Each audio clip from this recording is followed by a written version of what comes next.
এই সমস্ত কিছুর মধ্যে থেকে শুধুমাত্র আমার সাপোর্টে যদি কেউ থেকে থাকে সেটা হচ্ছে তুমি আর তোমার মা। এখন যদি তুমিও আমাকে এইরকম ভাবে কথা শোনা তাহলে তো আমার কোথাও যাওয়ার জায়গা থাকে না। দেখো অনুজ, আমার মনে হয় যে আমাদের এই পুরো বিষয়টা না আমার রিথিঙ্ক করা উচিত। কি রিথিঙ্ক করতে হবে? আমি তো বলেছিলাম অনুজ যে আমার মনে হয় তুমি যখন গুড্ডিকে বিয়ে করেছো তখন তোমার... সরি, গুড্ডিকে আমি বিয়েটা করিনি।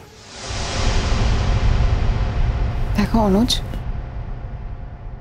পরিস্থিতির কারণেই হোক বা যে কারণেই হোক, গুড্ডিকে যখন তুমি বিয়েটা করেছো তখন আমি চেয়েছিলাম যে তুমি গুড্ডির দায়িত্বটা নাও, স্বামী হিসেবে ওর দায়িত্বটা নাও, এই সম্পর্কটা ভেঙে ফেলো না। আমি কিন্তু কোনোদিন তোমাকে বিয়ে করতে চাই। তুমি আমার কষ্ট দেখে বাধ্য হয়ে রাজি হয়েছো, জানি আমি। কিন্তু অনুজ, মাঝে মাঝে এমন কথা ধেয়ে আসছে, আমি ভিলেন হতে চাই না অনুজ, আমি ভিলেন বলতে রাজি নই। কে তোমাকে কি বানাচ্ছে তাতে তো তুমি কি অন্য কিছু বনে যাচ্ছ না, তুমি কিন্তু যা সেটাই থাকবে। দেখো অনুজ, সম্পর্ক তৈরি হলে না একটা অধিকার বোধ জন্মায়, সেই অধিকার বোধ থেকে একটা দাবি দাবা তৈরি হয়।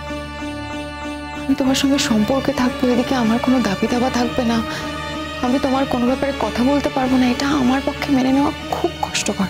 এর থেকে বরং আমাদের সম্পর্কটা এখানেই থেমে যাক। আর তাছাড়া আমার কলকাতায় যাওয়া নিয়ে মানে আমি এখনো দোটানায় আছি, আমি কলকাতায় যেতে চাই না অনুজ। তুমি যদি আমাকে এই কথাটা বলো শিরিন, তাহলে কিন্তু এবার আমি শেষ হয়ে যাব। আমার কথাটা একটু ভাবো। তোমার কথা ভাবার আগে আমাকে তো নিজের কথাটাও ভাবতে হবে অনুজ। তোমার কথা ভাবার জন্য তো আমি আছি। তুমি শুধু একা আমার কথা ভাববে আর তোমার পরিবারের লোক আমাকে অপমান করবে, আমি সেটা মেনে নিতে পারবো না অনুজ। দেখো শিরিন, জেঠুমনি বরাবরই একটু একগুঁয়ে। জেঠুমনির নীতির সঙ্গে আমার বাড়ির অর্ধেক লোকেরই কোনো মিল নেই। তুমি দেখবে আমার বাবা কিন্তু এরকম নয়। আমার বাবা তোমাকে কখনো এরকম কোনো কথা বলবে না যাতে তোমার খারাপ লাগে। ইনফ্যাক্ট আমার দাদা বৌদি এরা কিন্তু সবাই তোমার পক্ষে। ইনফ্যাক্ট আমার দিদিও তোমার পক্ষে, আমার বাড়ির অর্ধেকের বেশি লোক তোমার পক্ষে। মানে জেঠুমনির কথাই কিন্তু শেষ কথা না।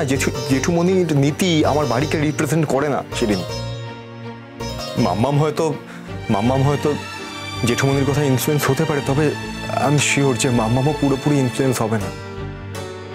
তাই বলছি, শুধুমাত্র জেঠুমনির কথাকে এত গুরুত্ব দিও না। জেঠুমনির কথার জন্য তুমি আমাকে এই কথাগুলো শোনাচ্ছ তো? আমি নিজে খুব আপসেট অনুজ। হ্যাঁ, আপসেট হওয়াটাই তো স্বাভাবিক। এইরকম পরিস্থিতিতে আপসেট যে হবে এটা তো অস্বাভাবিক কিছু নয়। কিন্তু দেখো শিরিন, তুমি একটা কথা মাথায় রেখো যে তুমি যা করেছো শুধুমাত্র আমার জন্যই করেছো। তুমি আমার কষ্টের কথা ভেবে করেছো। আচ্ছা অনুজ, একটা কথা বলো, তুমি তো গুড্ডির রেসপন্সিবিলিটি নিতে গেছিলে, গুড্ডি অ্যাকসেপ্ট করেনি সেটা আলাদা ব্যাপার, তুমিও রেসপন্সিবিলিটি নিতে গেছিলে তো? হ্যাঁ, আমি গেছিলাম,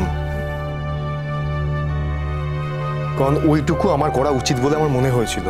তাই শুধু রেসপন্সিবিলিটি ছিল? মানে গুড্ডির জন্য তোমার কোনো কষ্ট হয়নি? হ্যাঁ হয়েছে। ওর জায়গায় অন্য যে কেউ থাকতো আমার কষ্ট হতো না। ওর জায়গায় অন্য কোনো কেউ থাকলে কি হতো না হতো সেই ব্যাখ্যাটা আমি চাইনি। আমি জিজ্ঞেস করছি যে ওর যে এই সিচুয়েশনটা হয়েছে সেই জন্য তোমার কষ্ট হয়নি? হ্যাঁ হয়েছে তো। ওর বাবা যদি বেঁচে থাকতো ওর অনেক জোর থাকতো। ওর বাবা মা সবাইকে হারিয়ে সর্বহারা হয়ে গেছে মেয়েটা। সেই জন্যই তোমার কষ্ট হয়েছে তো? তোমার হয়নি? আমার ব্যাপারটা আলাদা অনুজ, আমার ব্যাপারটা একদম আলাদা। আমি ওকে ছোটবেলা থেকে দেখছি, ও আমার বোনের মতন। ওর যদি কোনো ক্ষতি হয় আমার আজও খারাপ লাগবে, আমার কালও খারাপ লাগবে।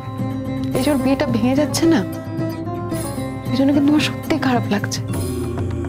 এই যে ওকে সরিয়ে ওর জায়গায় আমি যাব, এই ব্যাপারটা নিয়ে আমার সবসময় একটা মানসিক দ্বন্দ্ব ছিল, আজও কিন্তু আছে অনুজ।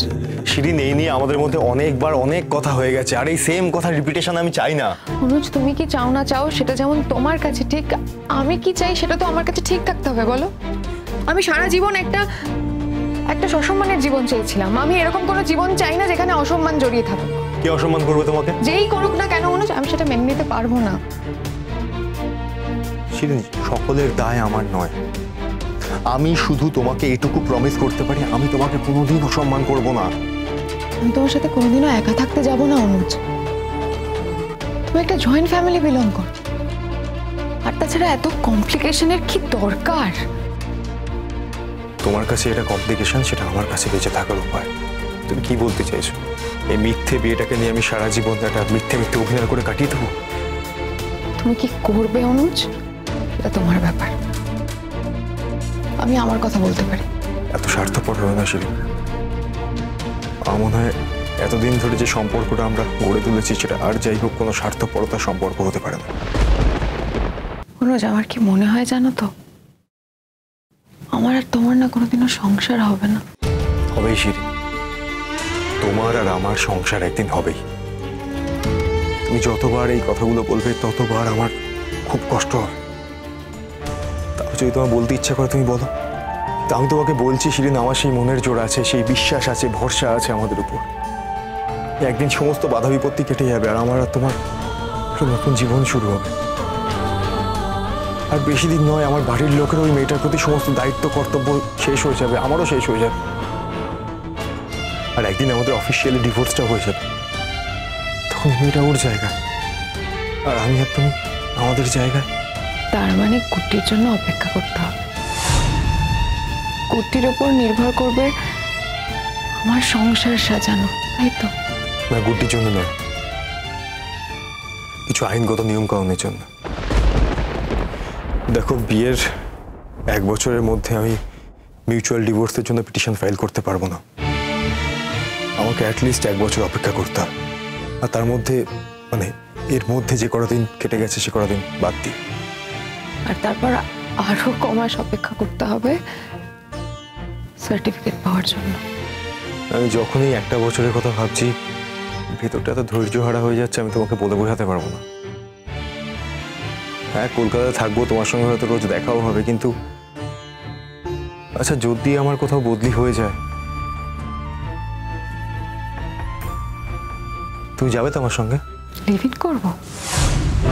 তোমার অন্য একটা মেয়ের সঙ্গে একটা বিয়ের সম্পর্ক থাকাকালীন আমি তোমার সঙ্গে লিভ ইন করবো? অনুজ, সব কথা কেন বলছো শিরিন? আমরা দুজনে খুব ভালো বন্ধু, আমরা একে অপরকে ভালোবাসি। আর একজন ভালোবাসার মানুষ আর একজন ভালোবাসার মানুষের বাড়িতে যাবে, তাতে কি অসুবিধা?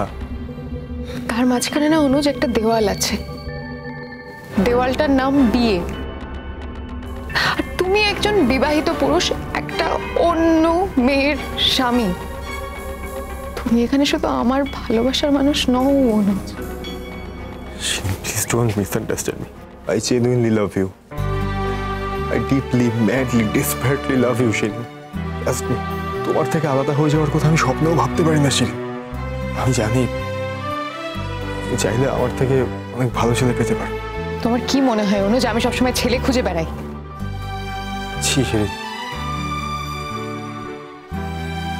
আমি এরকম ভাবে বলিনি কথাটা। দেখো, তোমার বাবা চাইলে অন্য যে কোনো ভালো ছেলের সঙ্গে তোমার বিয়ে দিতে পারে।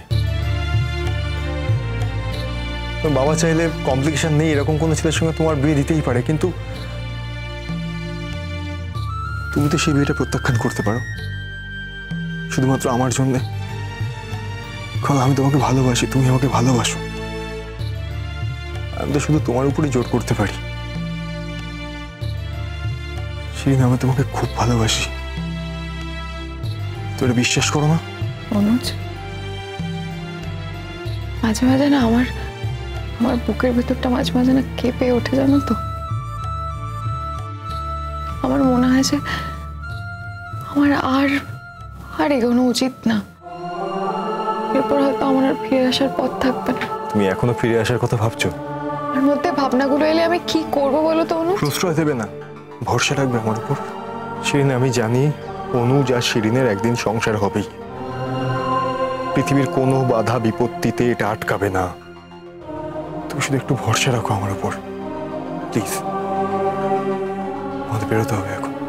Light good day. জেঠুমনি ওখানে গেছে, ওকে নিয়ে বেরোবে। যদিও সেম ফ্লাইট, তবুও জেঠুমনি বলেছে আমরা আমাদের মতো যাবো, ওরা ওদের মতো যাবে। তুমি বাবা মাকে তাড়া দাও একটু, ফ্লাইট কিন্তু আমরা মিস করবো। আমি কিন্তু রেডি আছি।